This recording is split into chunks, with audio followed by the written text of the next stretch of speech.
ପୂର୍ଣ୍ଣିମାରେ ଆସ୍ଥାର ବୁଡ଼ ପକାଇବେ ସାଧୁସନ୍ଥଙ୍କ ସାଇ ସ୍ନାନରୁ ଆରମ୍ଭ ହୋଇଯିବ କୁମ୍ଭ ମେଳା। ଆଉ 14 ଜାନୁଆରୀରେ ମକର ସଂକ୍ରାନ୍ତି ଦିନ ଶ୍ରଦ୍ଧାଳୁମାନେ ବୁଡ଼ ପକାଇବେ। 55 ଦିନ ଧରି ଚାଲିବାକୁ ଥିବା ଏହି କୁମ୍ଭ ମେଳାରେ 45 ଲକ୍ଷ ଶ୍ରଦ୍ଧାଳୁଙ୍କ ସମାଗମ ହେବା ନେଇ ଆଶା କରାଯାଉଛି।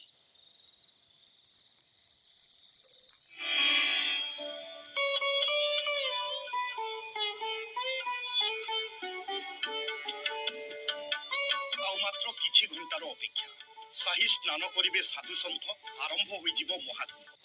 ହର ହର ମହାଦେବ ଧ୍ୱନିରେ କମ୍ପୁଛି ପ୍ରୟାଗରାଜ। ଗେରୁଆ ରଙ୍ଗରେ ରଙ୍ଗେଇ ହୋଇଛି ସଙ୍ଗମ ସ୍ଥଳ। ଜାନୁଆରୀ 13 ପୌଷ ପୂର୍ଣ୍ଣିମାରେ ପ୍ରଥମ ସାହି ସ୍ନାନ, ପରେ 14 ଜାନୁଆରୀ ମକର ସଂକ୍ରାନ୍ତି ଦିନ ଶ୍ରଦ୍ଧାଳୁ ପକାଇବେ ଆସ୍ଥାର ବୁଡ଼। ଏହାପରେ ଜାନୁଆରୀ 29 ତାରିଖରେ ମୌନି ଅମାବାସ୍ୟା ଅବସରରେ ହେବ ତୃତୀୟ ସାହି ସ୍ନାନ। 55 ଦିନ ଧରି ଚାଲିବ କୁମ୍ଭ ମେଳା।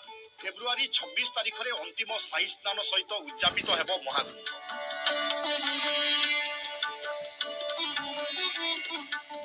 ଆଉ ମାତ୍ର କିଛି ଘଣ୍ଟାର ଅପେକ୍ଷା। ପ୍ରୟାଗରାଜରେ ମହାକୁମ୍ଭ ମେଳା ପାଇଁ ସାଧୁ ସନ୍ଥ ଭକ୍ତଜନଙ୍କ ଆଗମନ ହୋଇସାରିଛି। ପବିତ୍ର ସଙ୍ଗମ ସ୍ଥଳରେ ମହାସ୍ନାନ କରିବା ପାଇଁ, ଅମୃତ ସ୍ନାନ କରିବା ପାଇଁ ସମସ୍ତେ ପ୍ରସ୍ତୁତ ରହିଛନ୍ତି। ଉତ୍ତରପ୍ରଦେଶ ପୋଲିସ ପ୍ରଶାସନ ଯେମିତି ସଜାଗ ରହିଛି, ସେମିତି ଭକ୍ତଜନ ଶ୍ରଦ୍ଧାଳୁଜନ ମାନେ ମଧ୍ୟ ଅପେକ୍ଷା କରିଛନ୍ତି। ସେହି ମହାର୍ଘ ମୁହୂର୍ତ୍ତ ପହଞ୍ଚିବ। ଏହି ତ୍ରିବେଣୀ ସଙ୍ଗମ ସ୍ଥଳରେ ସ୍ନାନ କରି ପୁଣ୍ୟ ଲାଭ କରିବା ପାଇଁ ସମସ୍ତେ ବ୍ୟଗ୍ର ରହିଛନ୍ତି। ଆମର ଦିଗମ୍ବର ଅନି ଆଖାଡ଼ା ମତେ ନିଯୁକ୍ତି ହେଇଛି ଜଗତଗୁରୁଙ୍କ ପାଖରେ ତାଙ୍କର ତତ୍ତ୍ୱାଧାନ ପାଇଁ। ଏବଂ ଏଟା 12 ବର୍ଷର କୁମ୍ଭମେଳା। ସବୁ କୁମ୍ଭମେଳାରେ ଆମ ଆଖାଡ଼ା ଯାଏ। ଆସ୍ଥାର ବୁଡ଼ ପକାଇବା ପାଇଁ ପ୍ରସ୍ତୁତ ହେଲେଣି ସାଧୁ ସନ୍ଥ। ସଙ୍ଗମ ସ୍ଥଳରେ ଭିନ୍ନ ଭିନ୍ନ ସାଧୁଙ୍କୁ ଦେଖିବା ପାଇଁ ପାଇବେ।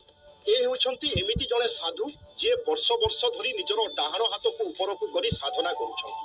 ପ୍ରବଳ ଥଣ୍ଡାରେ ତପସ୍ୟା ଜାରି ରଖିଛନ୍ତି ସେ। 2011 ମସିହାରୁ ଏଭଳି ହାତ ଟେକି ତପସ୍ୟା କରୁଛନ୍ତି ଏହି ସନ୍ଥ ଜଣକ। ଦେଶ ଏବଂ ବିଶ୍ୱର କଲ୍ୟାଣ ପାଇଁ ସେ ଏଭଳି କରୁଥିବା କହିଛନ୍ତି। କେବଳ ଦେଶ ନୁହେଁ, ବିଦେଶରୁ ମଧ୍ୟ ସାଧୁଙ୍କ ସୁଅ ଛୁଟୁଛି। ମହାକୁମ୍ଭର ଉତ୍ସବ ସନାତନୀ ସଂସ୍କୃତିର ସବୁଠୁ ବଡ଼ ଉତ୍ସବ। ଏହାର ସାକ୍ଷୀ ପାଲଟିବା ପାଇଁ ରାଜସ୍ଥାନରୁ ଆସିଥିବା ଆଉ ଜଣେ ସାଧୁ ହେଉଛନ୍ତି ମୌନି ବାବା, ଯିଏ ଦୀର୍ଘ 18 ବର୍ଷ ଧରି ମୌନ ବ୍ରତ କରୁଛନ୍ତି। ନୈନିତାଲରୁ ଆସିଥିବା ଆଉ ଜଣେ ସାଧୁ ଗୁରୁ ପରମ୍ପରା ଏବଂ ଶିବ ଆରାଧନା ବିଷୟରେ ଜ୍ଞାନ ଦେଉଛନ୍ତି। ହରିୟାଣାରୁ ଆସିଥିବା ଏହି ସାଧୁଙ୍କୁ ଦେଖନ୍ତୁ, ଯିଏକି ନିଜ ଶରୀରରେ 50,000 ରୁଦ୍ରାକ୍ଷ ଧାରଣ କରିଛନ୍ତି। ଭଗବାନଙ୍କର ମହିମା ଅପାର, ସେଟା କି କଳ୍ପନା କରିପାରିବେନି। ଆମେ 3 ଭଉଣୀ ଯୋଉ ଅନୁଭବ କରିଛେ ଭାଷାରେ କହିହବନି। ଆମ ପାଇଁ ତ ଗୋଟେ ମିରାକଲ ସାର୍।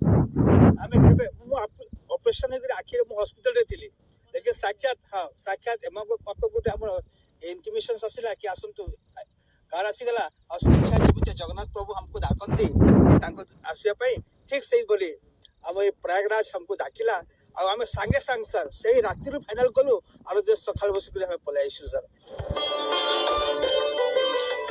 एथर कुंभ मेलारे 45 लक्ष भक्तों समागम हेबा नै आशा करा जाउछि।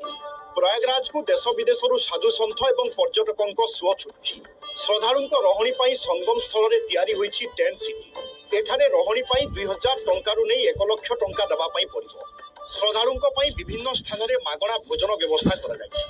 रेलबाई पक्षरु मध्य स्वतंत्र प्रस्तुति करा जाइछि। महाकुंभ पाई प्रयागराज को विभिन्न स्थान रु चालिबो 13,000 ट्रेन।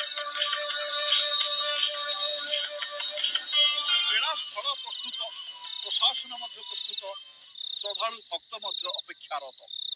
अपेक्षा से ब्रह्म मुहूर्त को महार्घ मुहूर्त अमृत स्नान करी पुण्य लाभ करने व्यग्र अछंती भक्त श्रद्धालु साधु सन्यासी। प्रयागराज स्थल कैमरा पर्सन आशुदास लक्ष्मी नारायण नंद।